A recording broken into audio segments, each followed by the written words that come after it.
Take us back now, Richard, to 80s New York, when Page Six really ruled the roost, right? I mean, everybody wanted to be in Page Six. When it was back on Page Six. When it was back on Page Six.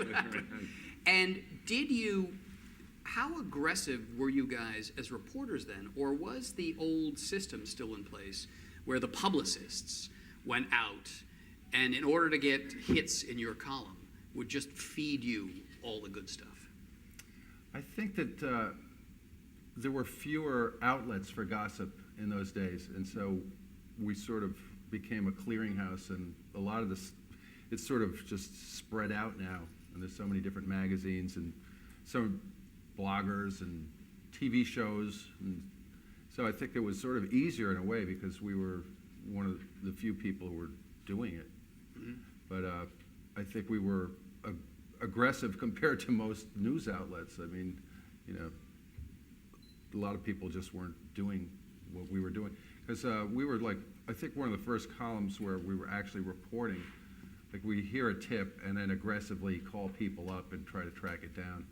Whereas a lot of gossip columns where they just hear a rumor and print it, you know, if it's not too libelous, they'll just throw it in there that this is what I hear. Well, because in the old days, I mean, my experience with gossip column writing was watching Sweet Smell of Success, which is a movie I think has been a profound impact on our lives.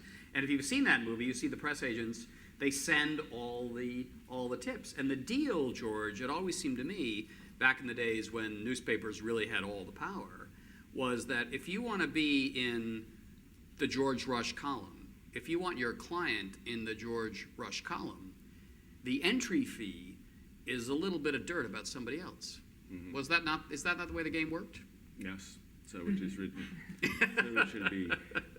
That traditionally was the kind of trade-off. I mean, we're not relying exclusively on publicists. You know, there were always agents and lawyers and chauffeurs and private eyes and so on. But if you know, consumers of gossip columns probably read these incredibly lame items about somebody having dinner at the old homestead or something, and wonder why are they putting that in, and it's because it's been a trade for something good that you probably enjoyed. It's just a constant struggle with editors because when you try to get your payback item in and say, this is lame, and they cut it out and say, wait a minute. That item we had last Friday, which you love, is there because we're giving the payback to the other person. Right. These are not really sort of Columbia rules of journalism. They're not, no, they don't teach a course in celebrity journalism, and I've, for a long time, lobbied them to teach a course on not just celebrity, but entertainment journalism generally. Well, they don't offer any Pulitzers for it either. They sure don't. They sure don't.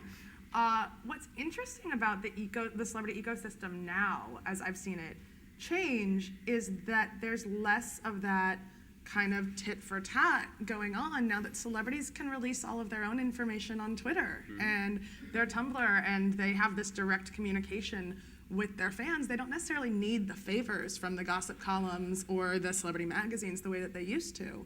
And so the spigot has been turned off a little bit when it comes to that pay for play. So when the spigot is turned off like that, George, how do we survive now? How do we gossip columnists, when James Franco can go on his own Twitter account, and it's not something that we've dug up, it's not something that we have taken the time to report, it's not as much fun, it seems to me.